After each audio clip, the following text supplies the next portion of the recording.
In this homework, you will be asked to compare several different cancers across multiple patients to see the similarities and differences.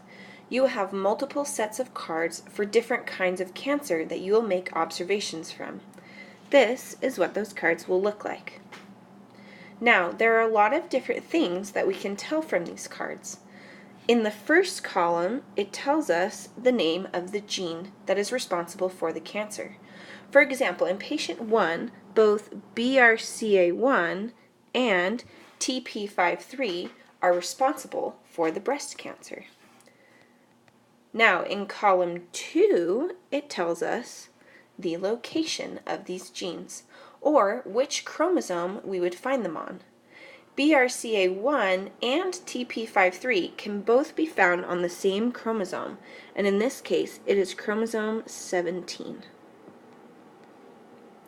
Now, column 3 tells us the type of gene that it is. Okay, there are two different kinds of genes that we can have here. They are either a tumor suppression gene or an oncogene. Both of these you should have learned about in the HHMI video, which you would have seen during the exploration segment.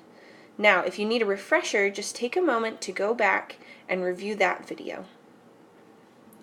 Now, our final column tells us what the function of the gene is. Now, there are three different functions that we could find in these kinds of genes: cell fate, cell survival, and genome maintenance. Again, if you need a refresher, these can be found in the Explore video.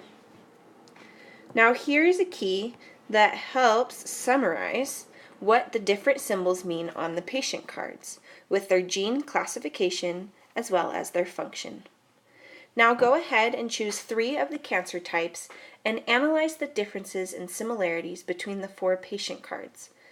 Afterwards, do the same thing, but compare the patient cards of individuals with different kinds of cancer. See if you can find any patterns or perhaps a lack of pattern. If scientists want to target a particular cancer, is there any kind of consistency in its cause? This assignment will give you a good idea of the challenges faced by cancer researchers today.